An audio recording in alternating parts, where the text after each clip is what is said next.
So overall thoughts. I mean, I sent you a 2 minute, I think it's 2 minutes of Candace uh also kind of having an I told you so moment. I think we should put that and then do overall thoughts. I think Okay, you'll see why. certainly. You sent it here? Yeah. Yeah, that latest Yeah. one. Okay. All right.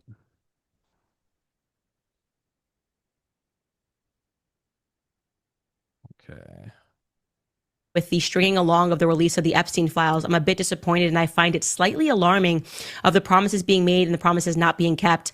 I gave my take on this yesterday, Christina. If you go back and watch it in the comments, or I think we actually covered it, but we're never going to see it because too many powerful people are involved in it, and also it implicates Israel, and we never see any files that could potentially implicate Israel. That's my take on it. So put it out of your mind. It's never going to happen.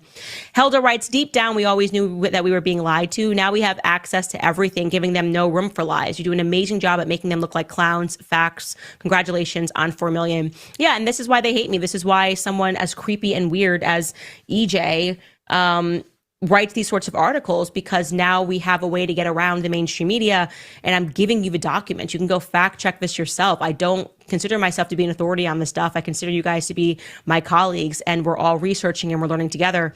And if we get something wrong, we can pivot and we can say, okay, that was wrong. We covered this last week. Here's how we can patch that and fix it.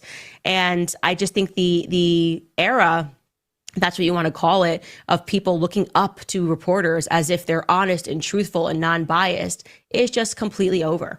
Right and left, we know that that is just not the circumstance, and that it's going to require us to start thinking critically and to continue to think critically, even about the people that you follow, like me. Like, just fact check stuff yourself, make sure everything is real.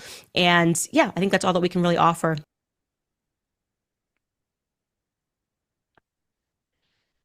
Yeah, I mean, it's the reason I wanted you to play that too is, you know, they saw it so clearly. Yes, you can make that argument, and I think that that is there, like, to anyone with a brain, that we kind of we either should have seen it or did see it. Like, are they actually going to give us the full thing? If they give us anything, like, are they going to give us anything at all? Yeah. But it gets into these games that are being played within the intel. Like, there's all this stuff behind the scenes, and we can really feel it now. Like, with these, like, we fully locked into all the alignments, the major alignments of the year, and we can feel it now. And one of the things I'll say is with Candace and Ian, you know, they seem to be part of a larger private intelligence network. And I love them. I've learned a lot from them and everything, but I think it's important to really notice the network that they're part of, how they're coordinated with their information coming out. Even the fact that Ian covered for Candace while she was on maternity leave, you know, it seems that it's Ian Carroll, Tucker Carlson, Candace Owens, Theo Vaughn, dark journalist, Catherine Austin Fitz, Joseph Farrell. They seem to be part of a an intelligence network that is bringing out these different aspects of it. And whether you want to say it's military intelligence, I would argue the whole QAnon crowd and op is part of military intelligence. And whether or not QAnon is actually accurate or not, or it's something to make us just sit on our hands and do nothing and expect that Trump is like playing 4D chess and gonna miraculously, like, I Yeah. can't wait around on that.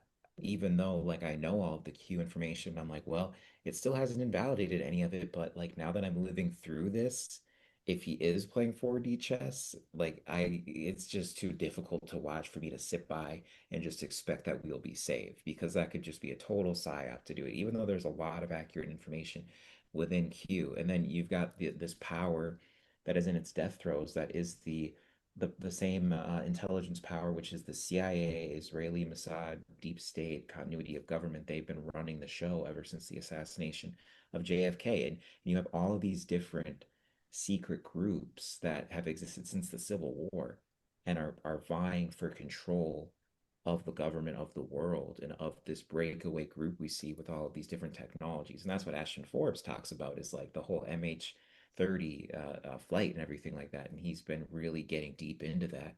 The And orbs. yep, yeah, Yeah. exactly. Hmm. And it's this fight over this technology and over like who is going to have the control of it, who's going to put the control grid into place to keep this technology from proliferating because it has so much more devastating potential than atomic weapons. What This made is the Tesla. right? What made QAnon such a hot topic during the 2020 election? Was there some sort of Semitic post or something on QAnon? Like, why was that such a fear at one time? Like, it's this far extreme right wing group. All QAnon was essentially, from where I was standing, I wasn't too deep into it. I was watching from afar, but it's like a collection of people that were trying to expose the industry of child trafficking. Why was that considered such an extreme group? Was there something else that I'm missing? I think it's because it's the part of it that was true, and that's what makes me think it was military intelligence pushing back against CIA. And then, we can of course sit here talk about it and colloquially call it QAnon, but it started out as Q, and then when it moved over to new boards, then it was QAnon, and it was called by the news QAnon because there's Q and there's anons, and they would mix in stuff that like that anons would post into it, which would not be accurate information. But anything that was posted by Q was very much accurate information. It's just like, can we? And a lot of predictions came true that they made Yeah, too of things yeah. that would go down. But it was never anti-Semitic. The only thing that was anti-Semitic about it is they said that they were saving Israel for last. And with the predictions that have come true through it, and the saving Israel for last, like that's where a lot of people are still like, oh, yep, just let Trump do his thing because like he's really just playing the 4D chess. And it's like, yes, but this could just be an op on us to be okay with it.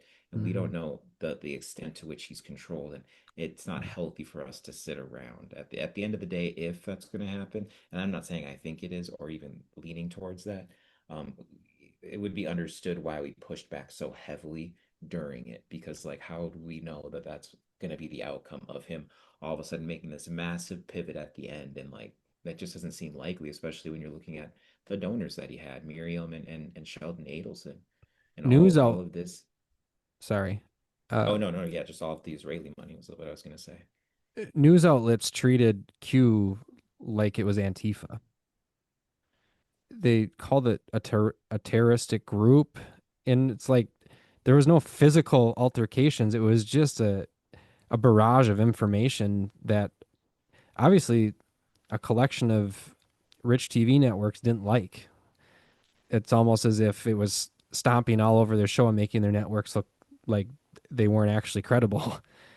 And it goes back to what you mentioned at the beginning or at the end of the Candace video is like there's this network now of these influencers that all seem to be in lockstep. I know you've probably seen the videos online of like seven different news networks using the same terminology where I think it was something like the new normal, and like 7 to 10 different networks are all saying the new normal, like they carry out this language. And you're right about these influencers. It seems like this is almost like the same thing. And now the freedom that we now receive on the internet of getting to pick our news source and there being so many options is it's almost being hijacked, and rightfully so. I mean, these are why these agencies are at the top of the food chain, so to speak. So it's something that's definitely concerning. Yeah, they've co-opted. They had this alternative media spring up into being, especially during the time of COVID and everything when people were really able to start building that up because they were at home. And they immediately took this alternative media that sprung up and they co-opted it Hmm. like over a matter of about 3 years. And now you see that people they've structured it in the same way mainstream media is structured with the funding that people get with how it's just the whole function and the networks themselves and moving in lockstep. And now a lot of this is for our benefit, but we have to be careful of how the conversation's being steered by all these different networks, even the ones that are working, and a lot of the interests that we do have for the truth coming out. And that's this big part of Pluto Aquarius too, is things like you and I are doing right now, and especially Uranus Gemini too, because Uranus is the ruler of Aquarius. So this has to do with the collective, with technology, and all that. Gemini is communication. and all that. And Pluto is that rebirth and I should say transformation and rebirth through destruction. So bringing down all these things and all this information that we held true, especially with the Neptune transits coming in and all of that. But I'm getting off topic there. Like it is like having a lot of smaller people and seeing what the consensus is on the information across many different podcasts and sharing that. And we see the first sprinklings or we just see that growing right now. And I think it's going to be full force by around like February, March next year. So you shared this X post with me that you wanted to talk about. I'll read it out for anybody that might be listening and not watching. So this was the initial post, and this is from a national delegate in Texas. I have been to 42 Trump rallies. After the first impeachment, I drove to D.C., spent 2 weeks walking the halls of Congress to encourage Republicans to support Trump. I sat in the hearings and I supported President Trump. I was there the night he was acquitted. After the 2020 election was stolen, I went to see 2000 Mules. By the way, you ever seen that? Have you seen 2000 Mules? 2000 mules. That's the movie about the election being stolen. Oh, no, I guess I just done a lot of research, but I didn't know there was a movie for it. Yeah, and it's like a documentary style, like, oh, Michael Moore 9/11 kind of deal, Yeah, right? Yeah. that's cool. I'll have to check it out. Yeah, I've never seen it, but I've heard about it. I was livid at the lack of action. I contacted Dinesh D'Souza, that Dinesh D'Souza, who was the one who directed 2000 Mules, and told them I want to deliver copies to the Republican members of Congress. They donated 200 copes. I went with a team of 4 to D.C. and personally hand delivered each one of them. When it became clear that January 6th was a setup, I started helping J6ers. I met with members of Congress on their behalf. I was able to get a donation of 435 American Gulag Chronicle books to deliver to Congress. Myself and my team, organized by Trumpertarium, delivered 535 copies to every single member of the House and Senate.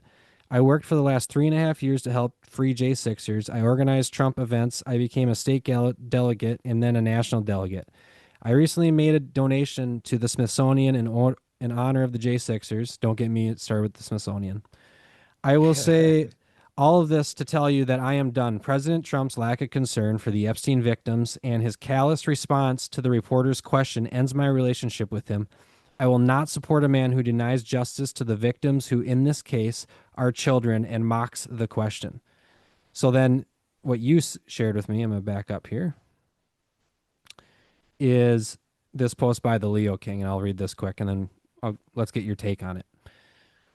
Dude is losing his base full stop. So many people will make a million reasons why something else is going to happen. That doesn't matter when you see so many people saying bye-bye.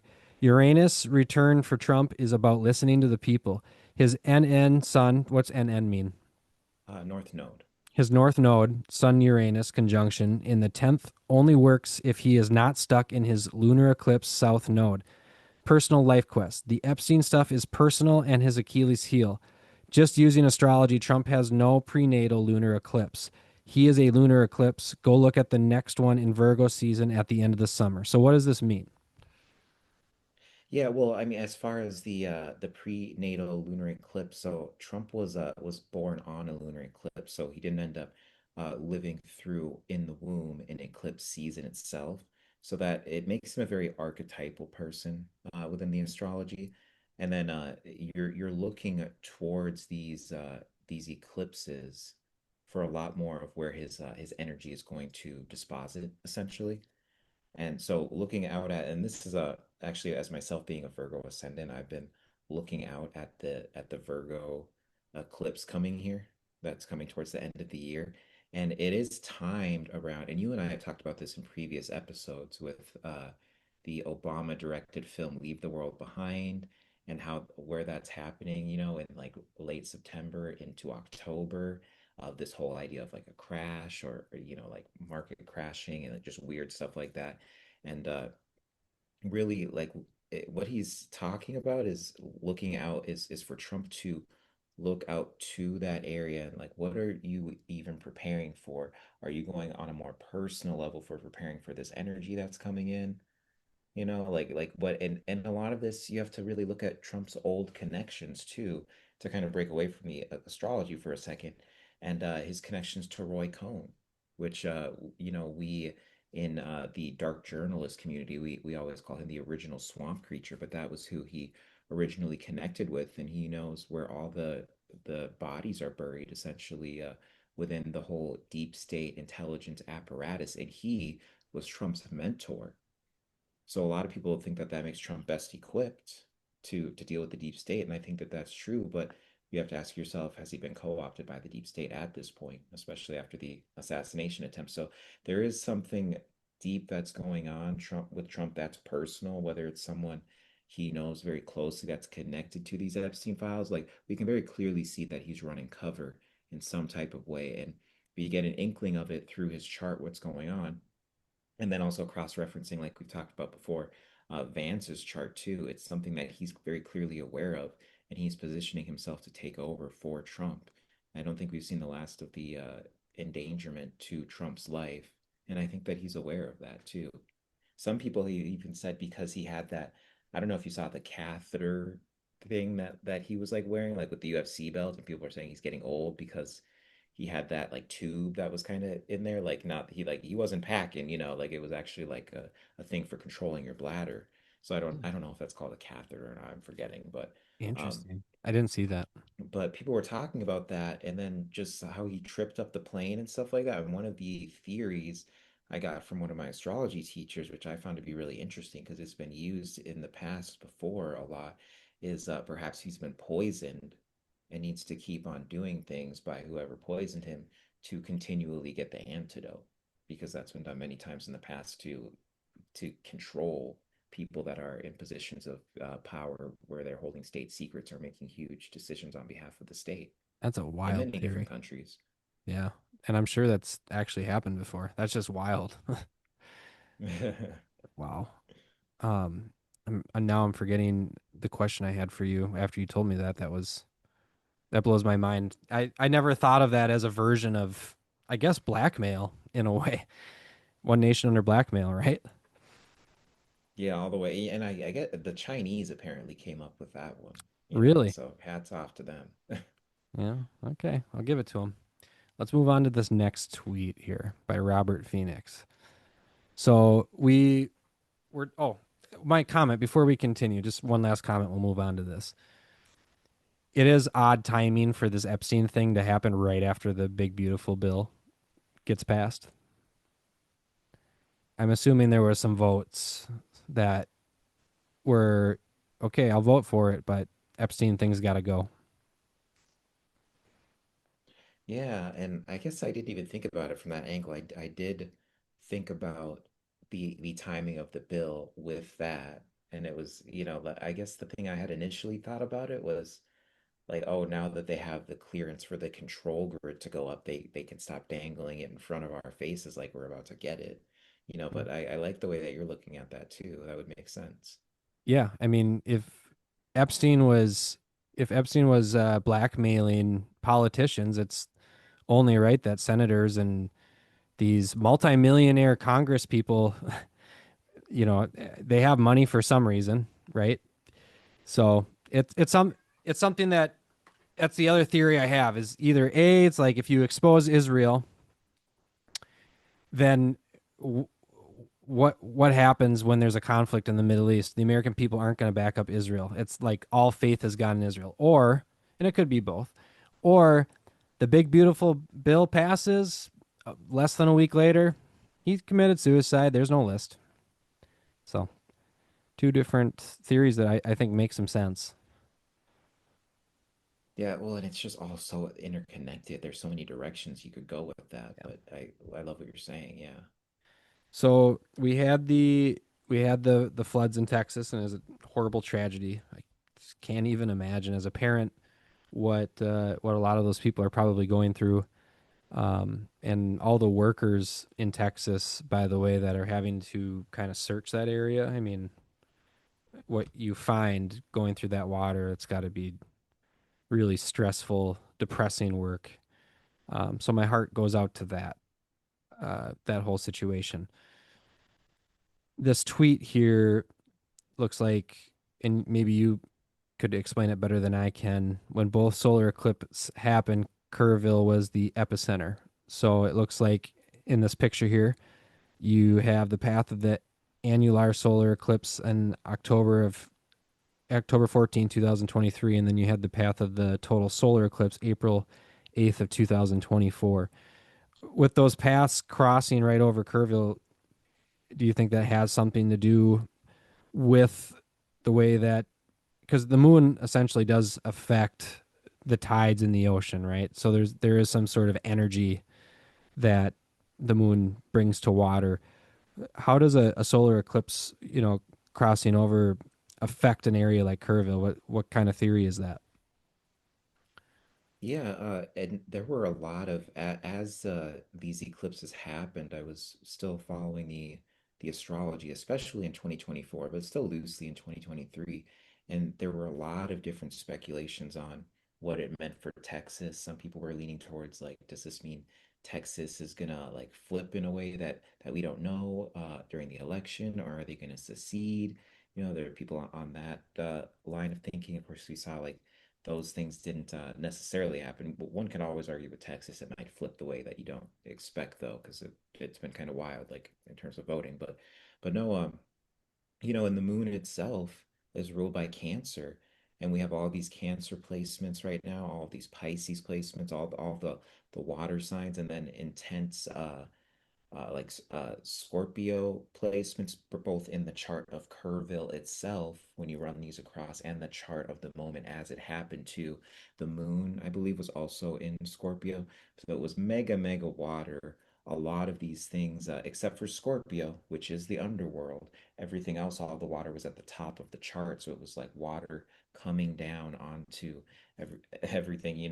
There's this whole idea of the cloud seeding that's coming up alongside this and that thread that we're seeing, getting more into that Scorpio vibe. And you could even argue Pisces, just these hidden things that are coming up too, but mostly Scorpio, because that's more of like the hidden or the occulted. But yeah, all of that stuff, and then looking at the connections with all of the kids, and I believe the camp was just renamed, but then the same thing had happened like in the 80s or so, and 87. all the people that yeah, and it's a Christian camp, but it's named Camp Mystic. So that's like interesting right there. That All is the kids interesting. that go there go on to do great things, be involved in very important work, whether it's through government or NGOs or something that's connected to this entire network that we keep referring back to. These different intelligence networks, these different blackmail networks, whatever one of the networks of these warring factions that we keep on referring to. They all these kids go on to do that. Even the parents of these kids say, I'm less concerned about which school these kids go to than that they go to the right camp, that they go to this camp. And you're looking at the net worth of the people that live in Kerrville. And on top of that, with this Pisces energy I brought up under it, Pisces rules rehab centers and addiction centers. And that is a huge source of income for the people and the patrons that live there, that have money, and how they've made a lot of their fortunes of these same families that are sending these kids to camp. So it's like these eclipses came in, and I don't know what signs that these eclipses were under. All I was saying is Cancer is ruled by the moon, and then you got the eclipse stuff going on. And then even talking about the nodes themselves, the nodes are ruled by the sun and the moon. Yeah. We have the sun in a water sign, and then the north node right now is in Pisces, the direction we're moving towards. There's so many levels to it, but really like what I'm getting at is just this water heavy energy of things that are hidden, and we see it manifesting in the water that we're seeing there. In like just what's coming down, it's just very watery is like all I can say. I wish I could say it in a more eloquent way right there, but it is like this look of, we're looking at a lot of water, but there's something deeper going on. Is are you putting the two together that the lifestyle and the net worth of this area contributes to some sort of energy that would cause this incident? Is that what you're connecting? You could say that, but I would almost myself be wary of saying that, because what we're already seeing pop up, and I wish I had sent you the other picture, because there was a person there was a Christian website that was from a church in the area where they had the cross up, the like cross of Jesus, or the Catholic cross. And they had the eclipses coming over, and they made this years ago as these eclipses were happening.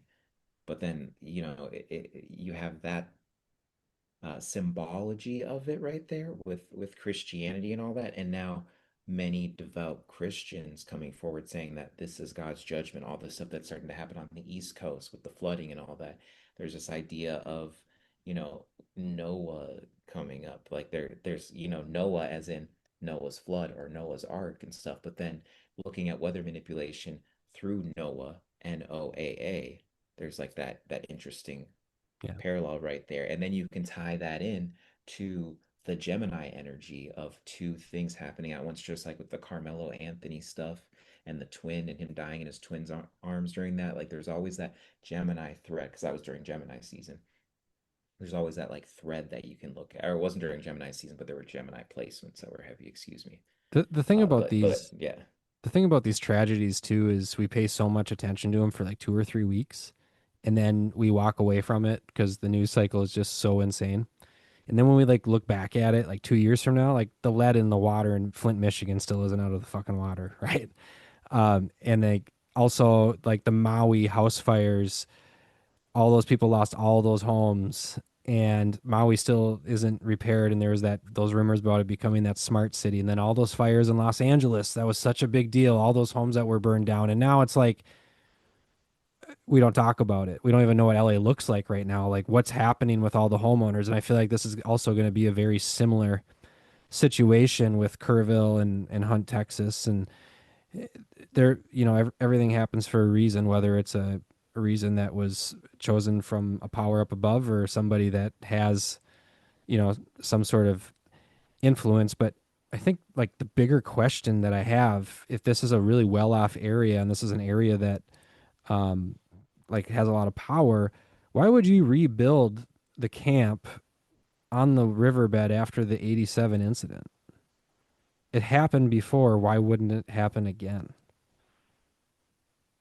Yeah, and I don't know if I can speak. Sorry, I had a foot cramp there. I had to You're like good. kind We've of been here, we've been on for a while. but I don't know if I could speak to the 87 incident because I've only like briefly looked and dug into a little bit of it. I'm not But speaking it with is too much knowledge on it, but from what I've briefly heard, it was the kind of, I don't think as many people died, but it was kind of the same situation. It took out the cabin. Yeah, and it makes you wonder too, especially with the eclipses going down there. I that is actually on a ley line too. So then it gets into the idea of Camp Mystic, the type of occulted knowledge, and if you want to call it wisdom, but the occulted information that these groups are working with that they've held on to for so long, because of course there's this whole I'll use the term Mason loosely, but there's this like secret society aspect of people who believe it's their duty to control and direct society.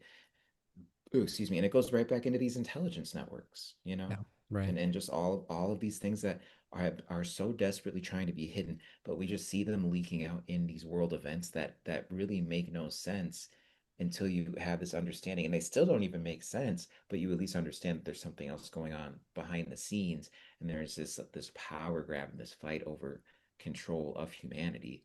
And yeah, that's and I believe this actually happened on, I forget if it's the longitudinal or latitudinal line of the stuff that just happened with Carmelo Anthony, and then it's bringing back in this Gemini theme too.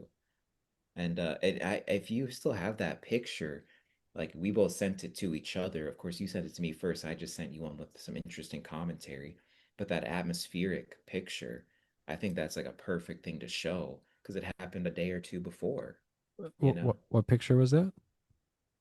It's before any of our message. It's that picture of from the atmosphere or from orbit, I guess, of that like plasma. Let me take a quick look here. If you, I mean, I think we can find it on X pretty fast too. Okay. What should I type?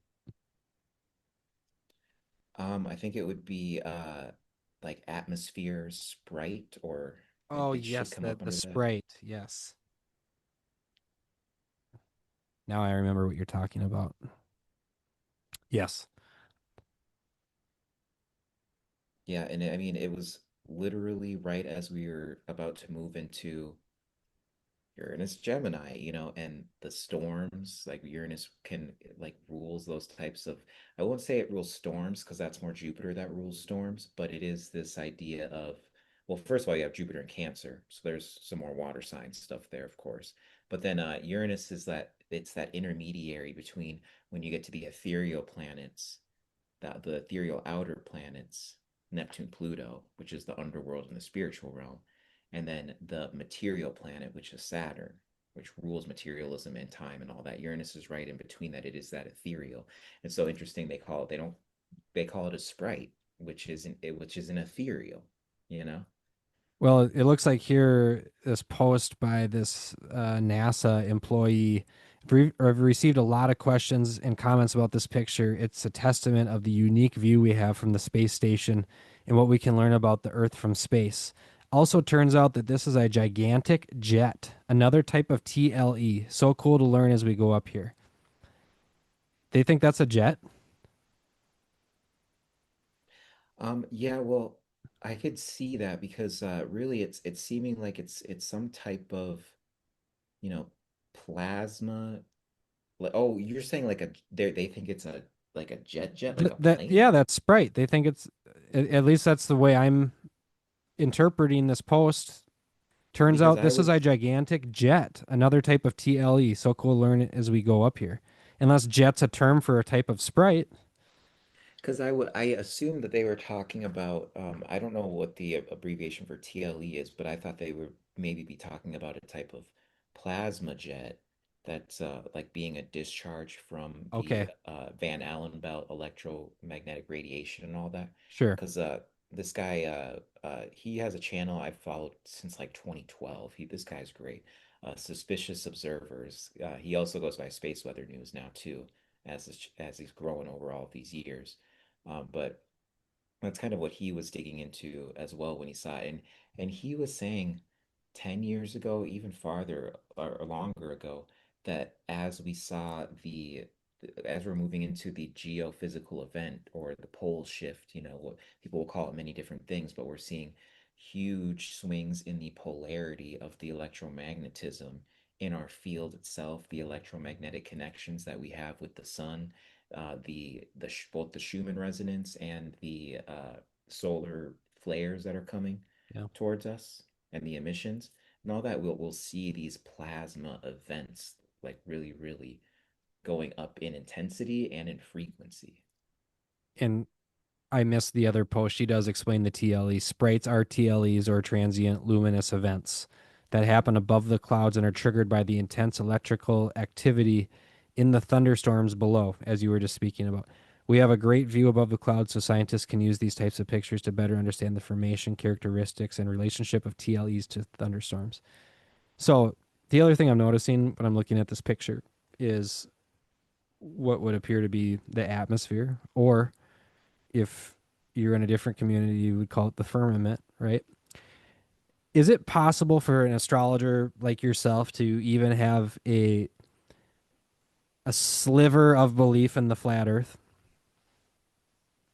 Yeah, I mean, it's like it's difficult because I have to when I do the model of heliocentric, and I always operate with like with an understanding of like I'm willing to throw anything out the window if you can prove it to me. And Mhm. there are a lot of inconsistencies that I see with I will call it the NASA model.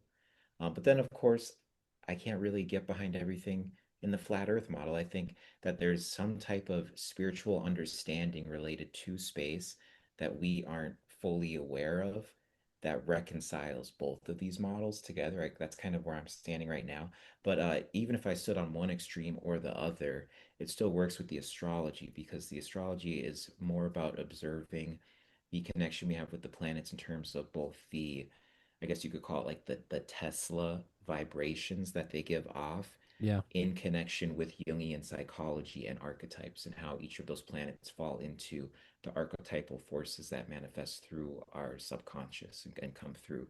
And then there's that energetic imprint that we get off of where the planets are and what they're doing the moment that we're born, and then when we're in the womb itself, and that gets into our human design, and then how that's going to resonate against, like the current transits will resonate against what we have going on. Yeah. And I I Go mean, ahead. I would say like there was some good connections I wanted to make if you wanted to watch 3 minutes of that, because we went into some Sure. pretty cool stuff, and I know we're Yeah. wrapping up, but if we Yeah. want to watch that one. Was it the Dark Journalist one? Yeah, like Yeah. maybe I'll raise my hand because there's like I think it's only Okay. like 2, 3 minutes for them to kind of talk about a little bit of Okay. this. Is it the 28-minute mark or is Yep, it just right where you got it. okay? Uh, And I will preface To and say they're monitor. talking about Tesla's technology and okay. what's been done with it, kind of where we're starting to stand with it, and where like yeah, they're kind of bridging this gap of where it started to go that we didn't see. Okay. All right, here we go. Any proliferation attempts over this exotic energy technology. I go back to what I've said before. Tesla made it very clear in the 1910s and actually during World War One that his broadcast technology could be weaponized. Right, And it was right. a very, very simple technology to build once you understood what he was doing. It simply is reversing the ground load system circuitry of regular broadcasts. So, in other words, the antenna becomes the planet Earth, and the ground return is the atmosphere. It simply Mm, flips the radio circuit. Okay, what what he does when he comes out and says this can be weaponized is he's creating a nightmare proliferation scenario. This is hmm. the reason that I think JP Morgan pulls the financial backing.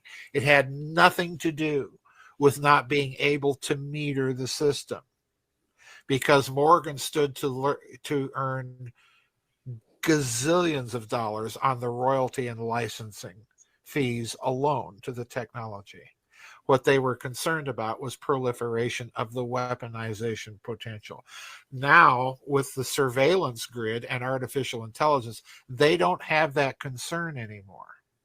They can Mm, literally track everyone. This is the reason also that they're trying to put into place a digital central bank currency. They can track everybody's purchases. hmm. Right. All of this is interconnected. All of it is interconnected. That's what people have to understand here. They're going to go ahead and do this, whether we like it or not. I ultimately think that it will be vastly and grotesquely unsuccessful.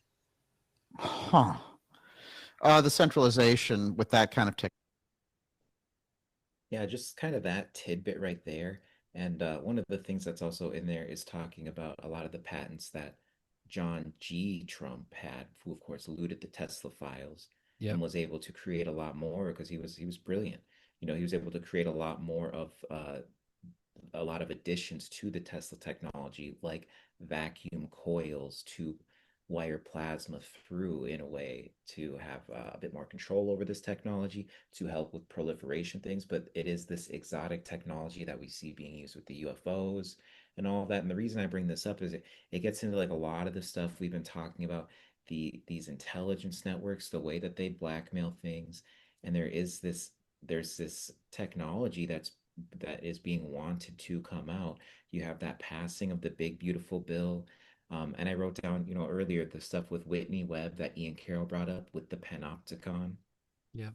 and all just this whole control grid, the way that Epstein was very much into the technology part. That was another thing that Ian Carroll brought up, that he had all sorts of technologists coming over all of the time, and so that was a huge aspect of it, and the sexual blackmail was a tool to keep this breakaway civilization under wraps and under control, like under heel in all these different realms of our society. And then when you see with the Diddy stuff and the Epstein stuff together, two of the major folds of it being overly exposed right now, or you could even say like over leveraged in a joke.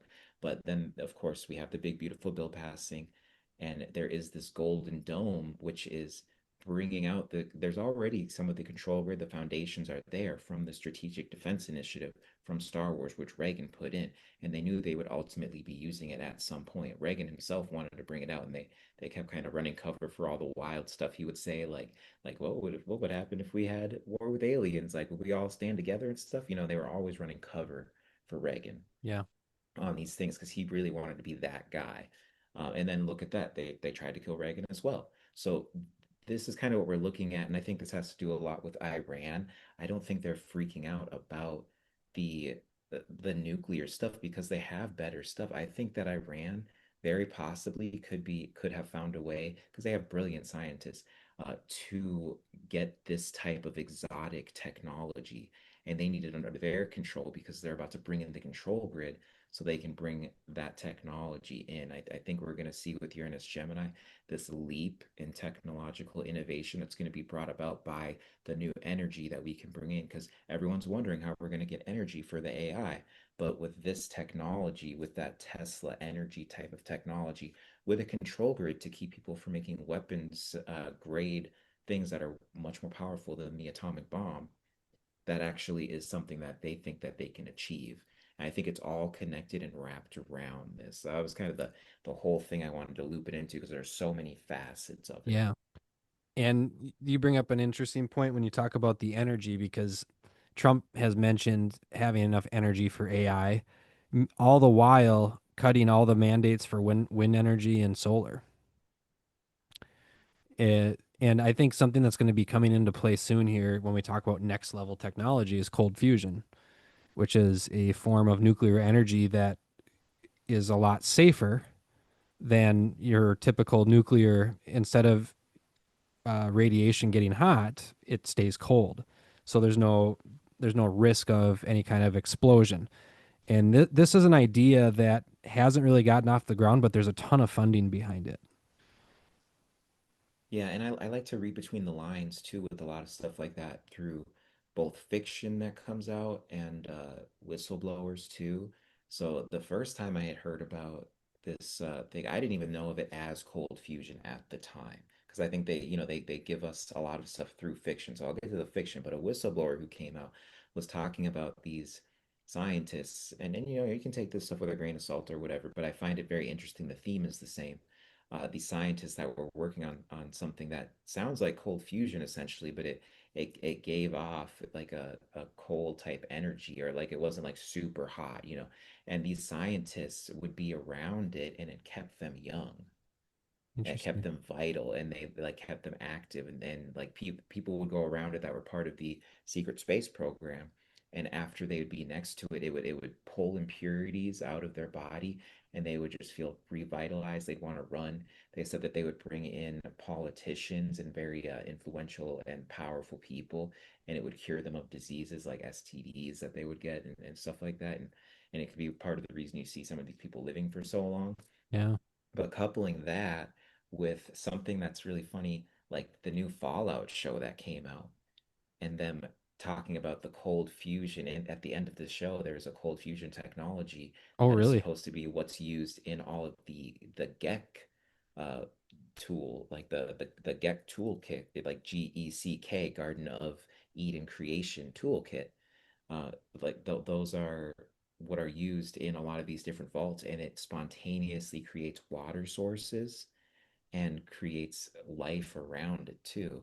And I always thought I like there's so many things that have been in the Fallout universe that end up being true and declassified things that come out.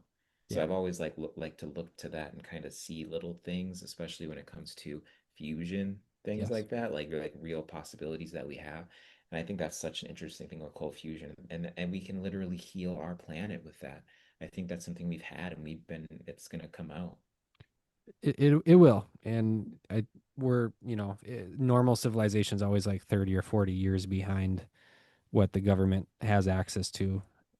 So, other than that, Raffi, do you have anything else left to add before we sign off tonight? No, I mean, I guess I'm usually always like, get ready for the intense energy and stuff like that, but only, a couple more major things to happen this for the summer, but really nothing, it shouldn't be anything too terribly crazy. And after that, fall and winter really kind of seeing a cooling off energy, but like we talked about with that leave the world behind type of thing. Yeah. Something around the markets, something around something that's kind of a little shocking, but a very calm and paranoid winter. And like really looking towards next year. We've had a lot of the big moves of this year. So Okay. that people could feel that the energy tension release after all the Iran stuff happened. And it only kicked the can down the road, but at least that the energy's not as insane in the air. Like I think we all felt that. Yeah. Yeah. It felt chaotic for a few days and then it seemed to subside fairly quickly. So, all right. Transformation Podcast. If you're still with us, thank you. Like, subscribe, comment. Raffi, thank you again.